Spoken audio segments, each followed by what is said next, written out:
I was having Yasha, but Rico from StreetScores, and I have a bunch of injury updates today for y'all. Like, even our boy, Ja'Cory Krosky-Merritt, a.k.a. Bill himself, seems to be injured right now. We're going to dive into his specific injury and whether or not we think he'll be okay for this upcoming matchup against the Falcons. And then, most importantly, the majority of this video is going to revolve around the fact that the Commanders potentially are getting Jayden Daniels back, but at the same time potentially losing Terry McLaurin, maybe for a longer amount of time than we initially expected. I also have clips of Jayden Daniels practicing earlier today, but leading up to this Falcons game. We're going to take a look at those clips and dissect whether or not it looks like he should be good to go just based off of his movements and how he's handling his knee injury and things like that. And again, I have so many more updates outside of that. Even after the injury stuff, I have a lot of different random updates like B. Mitch and London Fletcher. Maybe this is their chance to make it into the Hall of Fame, like a bunch of random stuff. So make sure you stay tuned throughout all the way through this video. And before we get into everything, make sure you stiff arm that like button, stiff arm the subscription button, stiff arm the bell next to that subscription button so you get notification each and every time I release an informative and opinion video just like this one. Make sure you stay tuned to all of the content. Shouts out to my watch to the end game, man. WTTG out there, man. Shouts out to all of my late night crew, even though I'm putting this out at a decent human being time. Still shouts out to my late night crew that's going to end up watching this unnecessarily late into the night, typically like when I'm up. But again, shouts out to my watch to the end game as well. And without further ado, let's go dive into the video right now, man. Let's get it. Adam.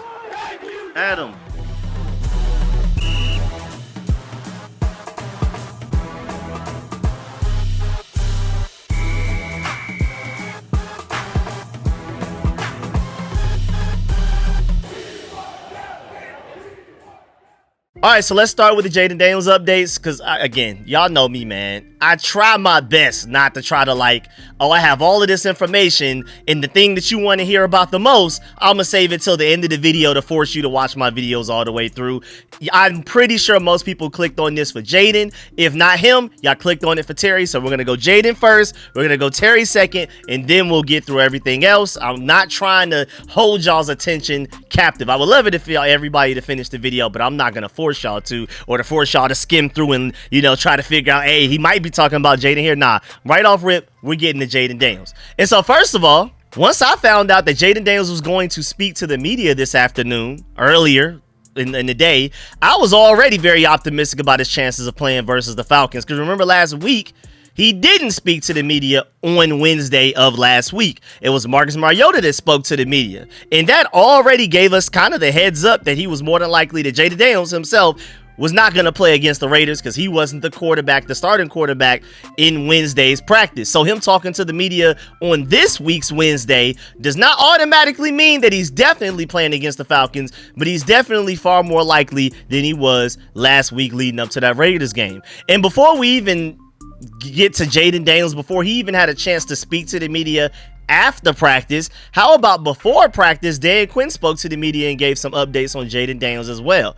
And basically the major update that he gave was Jayden Daniels will be on the field practicing today. And again, we're going to take a look at those clips very soon. So he went ahead and let you know before practice, yes, Jayden Daniels will practice, even though it will be limited in fashion. So basically, when you look at the injury report, which we're going to dive into later on in the video after we get done with Jayden Daniels and Terry McLaurin specifically, we're going to take a look at the overall injury report to, you know, look at Trey Amos and Ja'Cory Krosky-Merritt and stuff like that. When you look at Jayden, it's going to say limited next to it. He practiced, but it's not like he's like a full participant, 100% back or anything like that. And Dan Quinn even said, quote, he is doing everything you possibly can to get there. And I like to hear that, bro. I mean, but at the same time, no, I'm not worried about Jayden Daniels' motivation. You're going to see later when we get to these Jayden Daniels quotes, and I'm going to literally show you the clips so you can hear him say it. You can see his face. You can exactly feel how you want him to feel, how he wants you to feel when you're hearing these things. So I'm going to tell you what he said, but I'm also going to show you the clips of him saying it because, like, this is a guy that it's no short of motivation for coming back.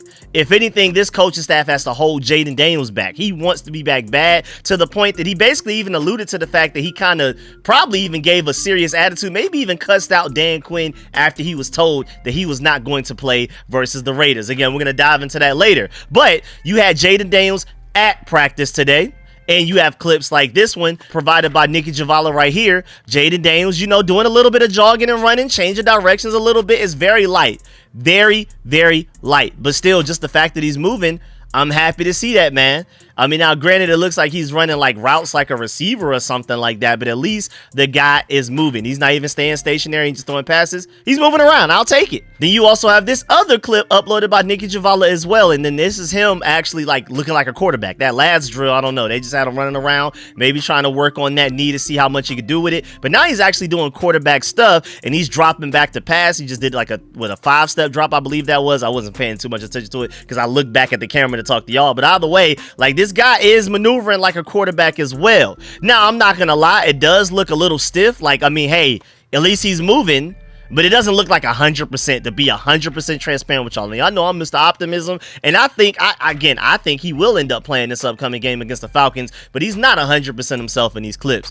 Then you have this compilation of clips from Ethan Cadeau that he uploaded, and he said, here's multiple throws from Jayden Daniels at Commanders practice today. And you can see Jayden, again, going through the motions. I mean, his doesn't look much different than Marcus Mariota's with them doing the same thing at the same time. So, I mean, I thought that was pretty encouraging. Then you see like the third throw where he cut a little bit more. I thought that was encouraging. Then this first throw he missed. He was like, no, I need that right back. Then he hit it. So, you know what I'm saying? The accuracy is still there. Then he just threw a further pass. He was accurate. You know what I'm saying? So I'm not worried about Jayden at all. Look at the accuracy from different limbs there. So even like if he's not 100% mobile, I'm excited about seeing the accuracy right there because his knee injury is at least not holding back his chances of hitting receivers when and where they need to be hit. And then you also have this clip uploaded by Ben Standing right here where he talked about, I know we're thin at receiver, but Jayden Daniels running routes is too much. And then he said joking, but as you can see in this clip right here, again, you literally have like the first clips I showed you that Jayden Daniels is out here literally running like wide receiver routes, like as he's loading up to get ready and stuff like that. Now he's lined up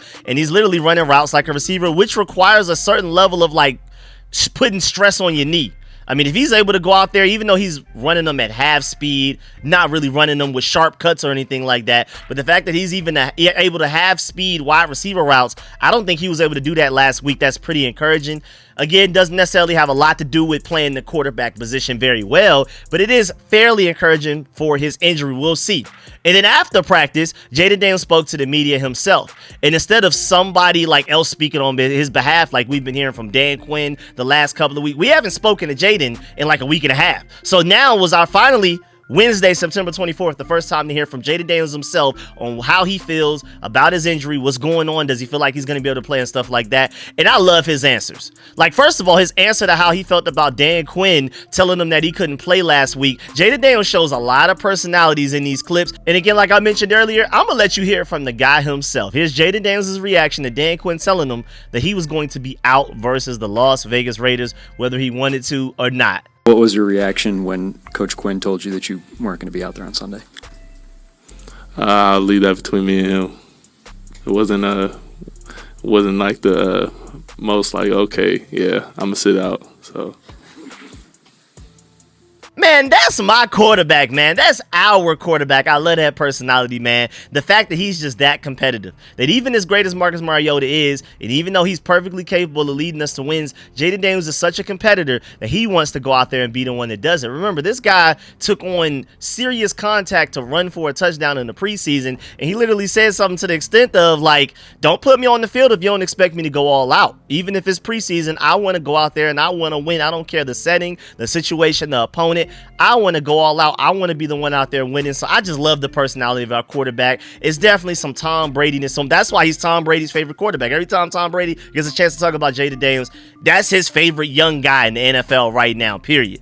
And now to move on to more important quotes from Jayden about how he's specifically feeling about his knee and like how likely it is that he plays this Sunday versus the Falcons. Well, first up, He's even said, like, it's up to the doctors. It's not my decision. I feel good. Here's the clip right here of him talking about his injury for a quick 9 seconds right now. It's up to the doctors, not my decision. For you, I mean, where do you think you're at? And feel good. Then he was asked, how much running and cutting have you been able to do so far? And Jayden Daniels said, enough to feel good if I play on Sunday. Again, basically saying, I think I'm ready. Here's 4 seconds of answer for that right here. And how much running and cutting have you been able to do so far? Enough to feel good if I play on Sunday. Like I said, it's not my decision. And then have you had to play with a brace before? No. What's that feel like just wearing it even in practice? Something to get used to. And then Jayden Daniels also even mentioned that he's never played with a knee brace before. And I thought that was interesting. Never played with a brace before in his life. And so when asked if he would have to wear one if he plays this Sunday, he said, quote, "The doctors have to make that decision." And with that answer, here's a 15-second clip right here where he even talks about, he was asked, does he feel any discomfort? He said, nah, I don't feel like I'm myself. Do you have to wear one if you do play on Sunday? The doctors haven't said that decision yet, so that'll be a conversation. Do you feel any level of discomfort when you're out there? Nah, myself. Okay. And then also another random quote that isn't like very important is the like whether he'll play against the Falcons or not. I still thought this was interesting enough to bring it up though. Jayden Daniels said that Sunday's game against the Raiders was the first time in his football career that he has watched one of his team's games without playing in it. He said, quote, "You kind of just see everything differently from a bird's eye view." And I mean, first of all, like the main thing from that is that I didn't even think about the fact that even all last year, the games that he missed, he at least was there for like the first quarter. Like he went in as a starting quarterback and ended up getting hurt or ended up sitting out. But all of the games that Marcus Mariota ever played for us, the 2 games that he played last year, the Panthers game, Jayden Daniels got hurt in that game. And then Jayden Daniels ended up playing with the bruised or whatever. He said broken ribs for the next few games himself. And then the Cowboys game, he played like the first quarter and a half about, and then Marcus Mariota stepped in. But this was like the first time in Jayden Daniels' at least NFL career that he already knew before the game started that he wasn't playing. And I didn't even think about that. That's a really interesting way to view it. Now, also moving on, as you're looking at Jayden Daniels practice again with Marcus Mariota in these clips that were uploaded by Scott Abraham, shouts out to him. I want to shout out my boy Josh Taylor because he brings up a good point. He said you can tell that he really wants to play, man, but he knows it's the doctor's decision, so it's only but so much he can do. But on his end, he feels like he's going out there and playing against the Falcons. He's still doing everything the same, like coming in really early, same routine for him, and I love that. I love the fact that Josh Taylor pointed that out, that Jayden Daniels is conducting himself as if he's the starting quarterback for this upcoming game against the Falcons. Whether he plays or not is really outside of his control because, again, if it were up to him, he's playing this Sunday. No matter what, no matter how uncomfortable his knee is, no matter how weird it is playing in a knee brace for the first time in his life, he is ready to go out there and play. And I love the fact that he's like going throughout the practice week, showing up early, doing everything as if he's going to play. And I mean, that's just our quarterback, man. And then shouts out to Tay and Todd Podcast. They bring up a good point. They said if Jayden can get a full practice designation on Friday, I think that would be a 100% indicator he's playing on Sunday. That's a good point because he was limited last Friday, ended up not playing. He was limited today. It's quite likely that he'll be limited tomorrow, as in Thursday, September 25th. If he's full on the practice report Friday, September 26th, I think that's a guarantee that he will play against the Falcons as well. If he's limited all week, I'm guessing it'll probably end up being a game time decision. I agree with that as well. And if it comes to that, I'd rather they just go ahead and roll with Mariota at that point. And I kind of agree with that as well. Ted Top Podcast also said that if Jayden doesn't play Sunday, it sounds like he'll definitely be playing in LA, which is encouraging. I assume that game was in doubt too. I completely agree with all of that because, you know, after he had to miss the Raiders game, I was hoping he would play against the Falcons, but I was starting to think, man, this injury could end up being worse than what we originally thought. And maybe even the Chargers game is in jeopardy, and that's arguably one of the best teams on your entire schedule. So you need to have as much of a full arsenal as possible. Samuel Cosmi may be even returning for that game. We may not necessarily have Terry McLaurin, which we'll talk about soon, but you know, it'd be really nice to have Jayden Daniels to be ready to duel against the NFL's leading passing yards thrower right now in Justin Herbert and stuff like that. So, but at the same time, with the fact that it's so likely that he may even play this Sunday against the Falcons, that does put my mind at ease. At the very least, even if he doesn't play against the Falcons, I think he's quite likely to at least play against the Chargers. I think that's the latest that he'll come back. Also, just a couple of more things that Jayden Daniels talked about and said in his press conference before we move on to Terry McLaurin. Jayden Daniels, how happy he was for the biggest, and his biggest supporter, Marcus Mariota, and that he felt like it was his turn to do the same thing for Marcus Mariota because that's what Mariota has been doing for him this entire time. Super happy for him. He deserves everything, and he's been my biggest supporter, so it was my turn last week to be his.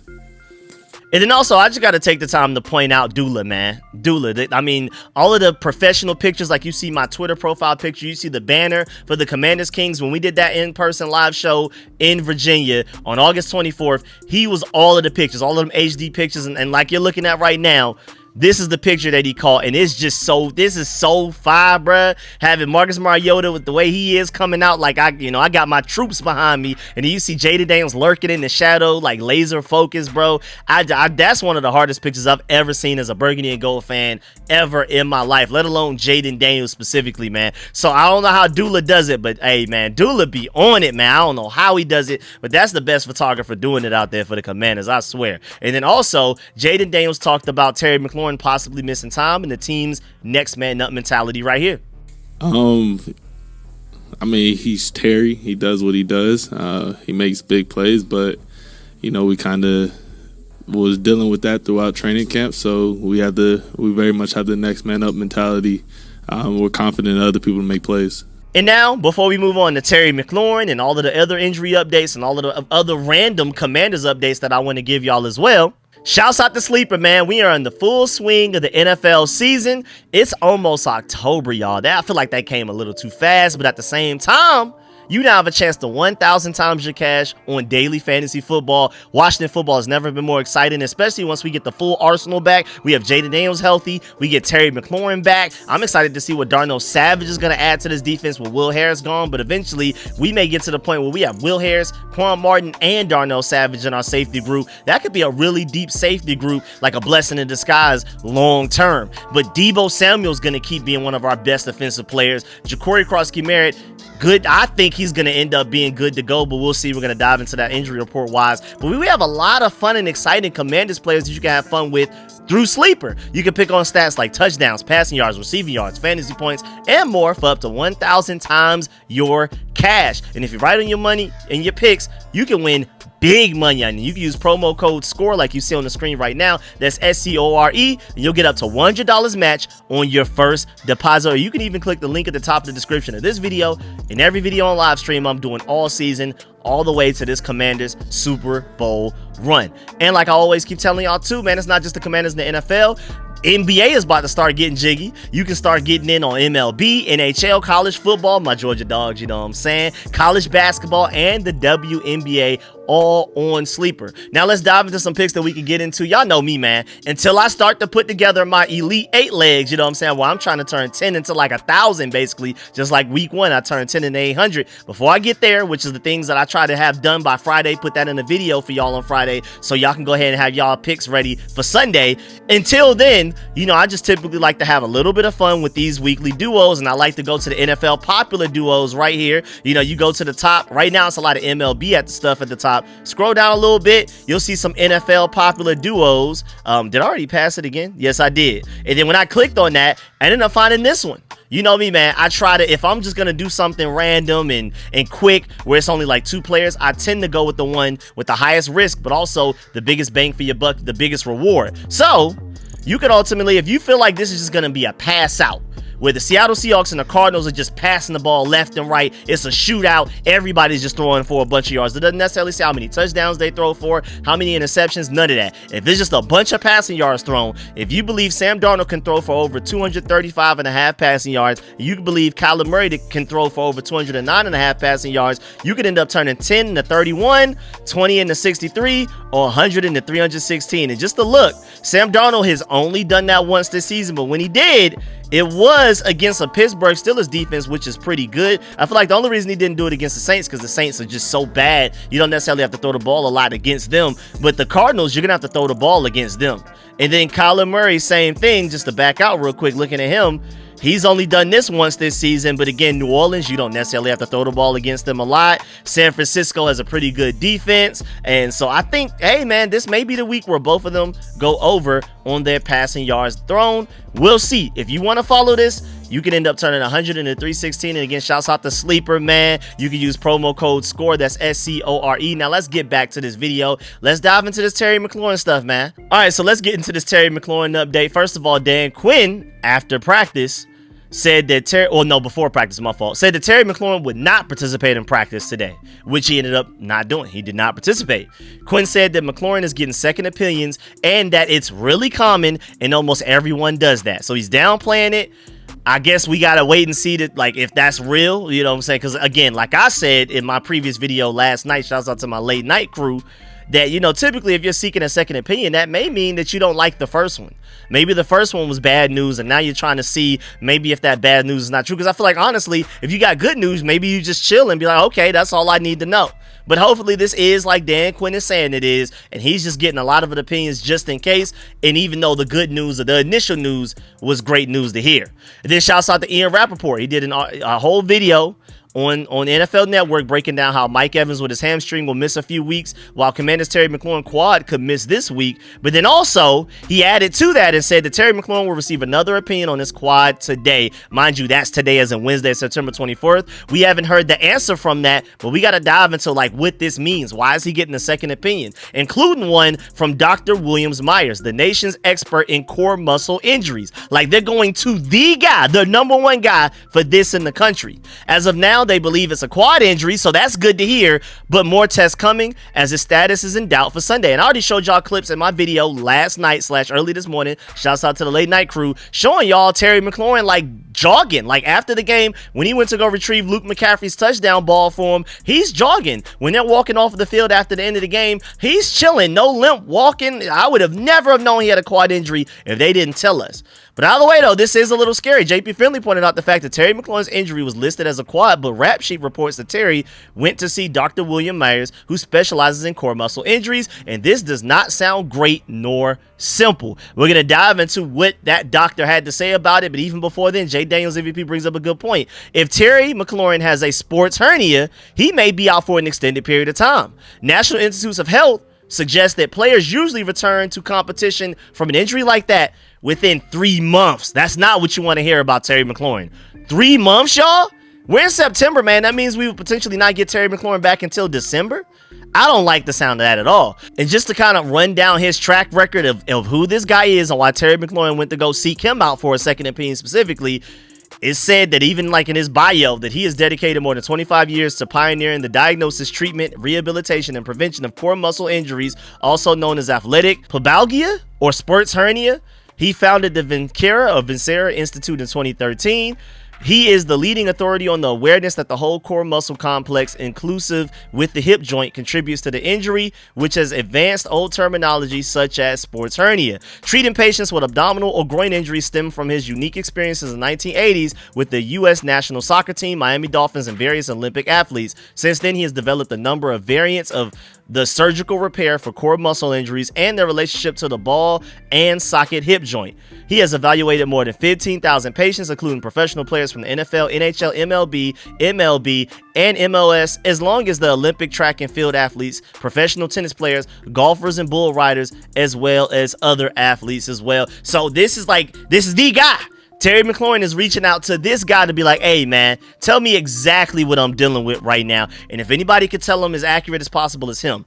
Hopefully good news comes from it. We'll see. But shouts out to Denton Day. He said, how many times across all sports has an athlete been diagnosed with an injury, then gone to get a second or third opinion that drastically is better than the original diagnosis? The injury bug is beating the Commanders right now. I agree. It definitely concerns me, but hopefully Dan Quinn is right. This is just precautionary. He's just going to the top guy just in case, even though I feel like he wouldn't be if the initial news he got was good. But Washington Today said, from what he's hearing and what he's feeling, he feels like Terry McLaurin is day to day. He may miss like 1 or 2 games, but 3 months is wild. So we'll see what happens there. And then shouts out to Nikki Javala of The Athletic. She wrote that the Washington Commanders quarterback Jayden Daniels practiced in limited capacity on Wednesday, but even though he's recovering from his knee sprain, he may have to do so without his top receiver. Terry McLaurin's status for Sunday game in Atlanta is uncertain after he suffered what the team deemed a quad injury in his 41-24 win over the Las Vegas Raiders. He sought additional medical opinions on his injury according to multiple league sources, which is a typical course for players before deciding on treatment. Again, I just feel like, though, if it was just simply a quad injury that would keep him out one or 2 weeks at most, then we wouldn't even be in this situation. He wouldn't even be seeking all of these expert opinions, but we'll see. Hopefully, I really hope I'm wrong there. And then It's really common. Almost everybody does that. Coach Dan Quinn said ahead of the team's workout on Wednesday. I have a better answer about McLaurin as we get into Friday as to what it looks like potentially for Sunday. So he's not even closing the door on the fact that Terry McLaurin may play on Sunday or not. So maybe the injury is not that bad, because we found out immediately with like Jonathan Jones, Dietrich Wise, and Austin Eckler, shut that down. IR, they're gone. Then Will Harris after the Raiders game, shut that down. He's gone. IR as well. I feel like if they already had an idea that Terry McLaurin may be out long term, they probably would have had to shut that down immediately as well. So maybe Terry McLaurin's injury actually for real is just a 1 to 2 week thing. We'll see. Should McLaurin be ruled out against the Falcons, it would be his first missed game since week 16 of the 2020 season when he was dealing with an ankle injury. He's one of only 7 active NFL players to start all 72 games in that span, including Deron Payne. He's one of them as well, which is crazy. Only 7 active NFL players have played in every game since week 17 of the 2020 season. That is incredible. And the fact that we have 2 of them in Terry McLaurin and Deron Payne, and the fact that maybe now Terry McLaurin will fall off of that and we'll only have 6 left is even crazier. Should Terry McLaurin be unable to play Sunday because of his quad injury, it'll be his first missed game since week 16 of the 2020 season. He has started the last 72 games, 76 including the playoffs for Washington. That is a crazy streak to lose right there, man. But now moving on to more injuries. As you can see, looking at this injury report, I mean, immediately I'm seeing some good news, but also some bad news as well, man. Because first of all, Bill Krosky-Merritt is the most recent commander to be added to the commander's injury report list as of this week for this game leading up to the Falcons game. He missed today's practice with a knee injury. So, hey, man, I don't know. I still feel confident he's going to play because I didn't hear anything about this in the game. Like, it wasn't one of those he's questionable to return because of a knee injury or anything like that. I think he'll be fine, but of course, we have to wait and see what he does on Thursday, and especially wait and see what he does on Friday to know, okay, is it likely that he plays? Even if he does play, is he going to be banged up and stuff like that? It's just really hard to tell as early as Wednesday. Just stay tuned. I'm going to keep y'all updated daily on Bill's status there. But it is encouraging. See, that was the bad news. The good news is, looks like Trey Amos finally practiced, which is good to hear because he was dealing with a calf injury. He ended up coming out of that game against the Raiders at one point, and he was limited in practice, but at least he practiced. Like, again, Bill didn't practice at all. At least Trey Amos practiced. And so looking at the rest of the Commanders' injuries, Percy Butler, Noah Brown, and John Bates did not practice. So Percy Butler's hip injury may be worse than what I originally thought. And then John Bates and Noah Brown, same thing as last week, did not participate. They didn't play against the Raiders. Quite likely they don't play against the Falcons, but we'll see. Maybe their conditions improve as we go later into the week. Then, of course, you have the group of guys with the rest, so the veterans, Zach Ertz, Von Miller, Deron Payne, and Laramie Tunsil. Those guys just miss Wednesday practices weekly because Dan Quinn is basically trying to preserve their bodies for the long haul of this season, the playoffs, and the Super Bowl run that we're about to go on. Of course, Terry McLaurin in the middle right there, quad injury, did not participate. And then Jayden Daniels also limited as well, even though I don't know why the N in knee is capitalized, but that's none of my business. Now moving on to the Falcons. They're pretty banged up as well, man. I mean, they have running back Nate Carter, wide receiver Kadero Hodge, and my Westlake alum, you know what I'm saying? Shouts out to my boy AJ Terrell, who did give, I mean, he had the clamps on Terry last time we played the Falcons last year, bro. It was ugly. But he's dealing with a hamstring injury. Neither of those guys that I just listed for the Falcons, neither of those 3 participated in practice on Wednesday. So even if they do play on Sunday, they may not be 100%. And the Commanders can probably take advantage of that even without Terry McLaurin. Then also limited-wise, they have wide receiver Jamal Agnew with a groin injury, safety DeMarco Helms, however you pronounce that, hamstring injury, linebacker James Pierce, the edge rusher that I really wanted out of Tennessee, groin injury. So that, you know, if they don't have him or if he's banged up, that's a less potent pass rush group right there. Tight end Kyle Pitts, I mean, arguably one of their more athletic players on offense. They're more talented players. It hasn't necessarily been realized since he's been drafted out of Florida, but what can you do? He's a University of Florida guy. You know, the Georgia's just built a little different from those guys. You know what I'm saying? Brock Bowers, Kyle Pitts, but we're not going to get into that right now. He's dealing with a toe injury. So even though all of the athleticism, if he's not able to go, that could potentially hurt the Falcons offense, who couldn't even score a point against the Carolina Panthers this past week. And then wide receiver Casey Washington dealing with a concussion, limited as well. So even though the Commanders are banged up, there's no excuses because the Falcons are banged up as well. Now, it may not necessarily be their starting quarterback, their star $30 million a year plus wide receiver and Terry McLaurin and stuff like that. They may not necessarily have the equivalent to injuries like that, but I mean, it is one of their elite corners. They're, you know, I think My boy AJ Terrell done won an All-Pro at least once, right? At least a Pro Bowl. So shouts out, hey, the Falcons are hurt like we are. This should be a fairly even matchup overall. Again, no excuses. Also, Dan Quinn said that the team has a lot of confidence in Matt Gay, and they will not be bringing in kicker competition. I'm, first of all, really sick about that just in general. But he didn't even say something like yet. Like, we're not going to bring in kicker competition yet. Nothing. No yet at all. Just period. Like, Matt Gay is our kicker for the rest of this year. And after he just missed a 37-yarder, I'm sick to my stomach. That's honestly the worst news of this whole video, I feel like. The fact that we're just going to accept the fact that Matt Gay is our kicker for the rest of this year, missing 37-yarders.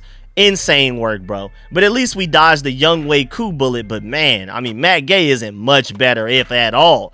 Also, shouts out to Grant Paulson for pointing out the fact that the age of the GMs in DC sports, this is interesting, because Cavs GM Chris Patrick is 49, Commanders GM Adam Peters is 46, Wizards GM Will Dawkins is 39, and now Nationals GM Paul Tabani is 35. This is a really young GM city right now. A lot of GMs typically are like in their 50s and 60s or something like that. So that's really cool. And then also, speaking of really cool, shouts out to Brian Colbert Jr. for pointing out the fact that the NFL just released a list of 128 modern era players nominated for Pro Football Hall of Fame class 2026. We've got two of the best to ever do it on there with B. Mitch and London Fletcher. Can't think of two individuals that deserve the recognition anymore. B. Mitch is literally the best returner in NFL history. It is ridiculous that he's not on there. Devin Hester in his Hall of Fame speech even shouted out Brian Mitchell, so it just makes even less sense from that. Like, it's just insane. Even the elite punters recognize, hey, that B. Mitch guy is actually really the best punter in NFL history. And then London Fletcher, man.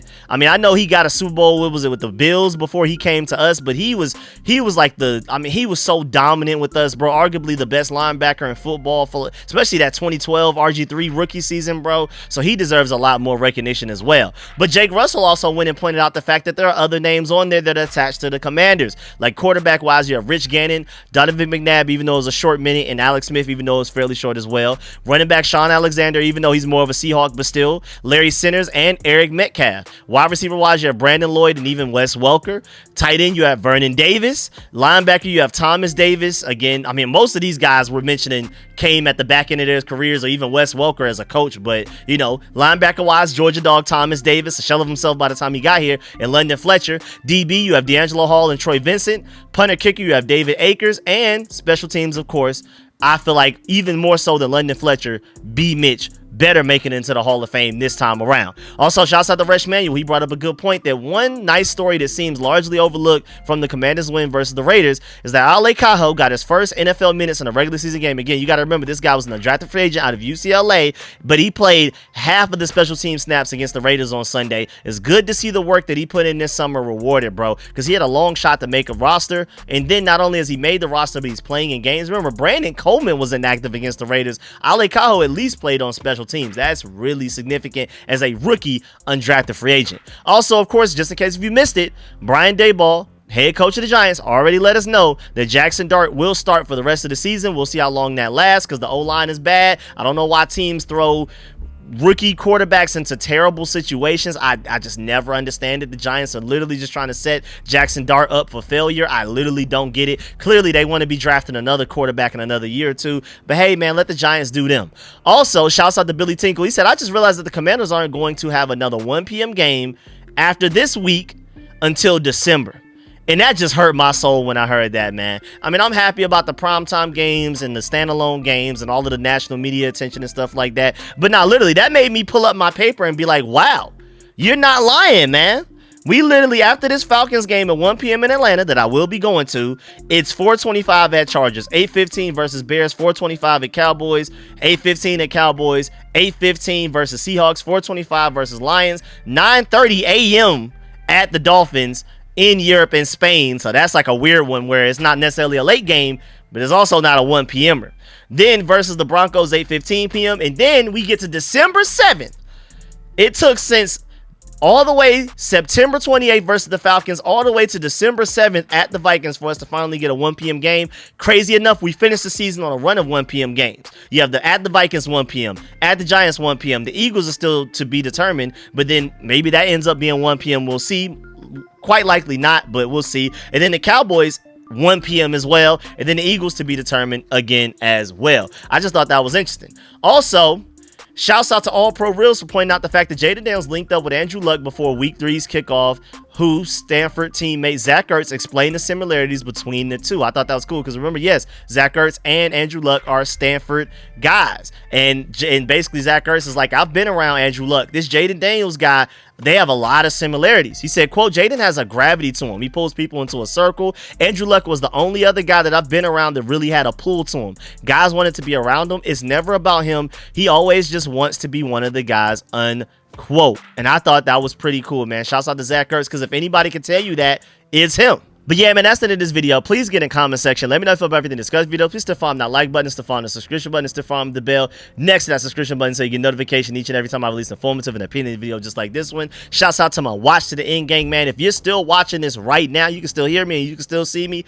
Really appreciate you personally. Salute to you. Thank you very much for that. Also, shouts out to my late night crew that will be watching this later on tonight, especially after we do the Commanders Kings. So, shouts out to all of y'all, man. Of course, leave a like on the way out. And of course, let me know in the comment section how you feel about everything discussed in the video. The Jayden Daniels injury, the Terry McLaurin injury, this sudden Ja'Cory Krosky-Merritt injury that came out of nowhere, the fact that Trey Amos is practicing, that's some fairly good news, or anything else that I happen to mention in this video. Let me know if you agree or disagree with any of my points, or if I missed any additional points that you feel like need to be added to the conversation. Let me know all of that in the comment section. Really appreciate y'all. Leave a like on the way out. I'm gonna catch y'all later. I'm out.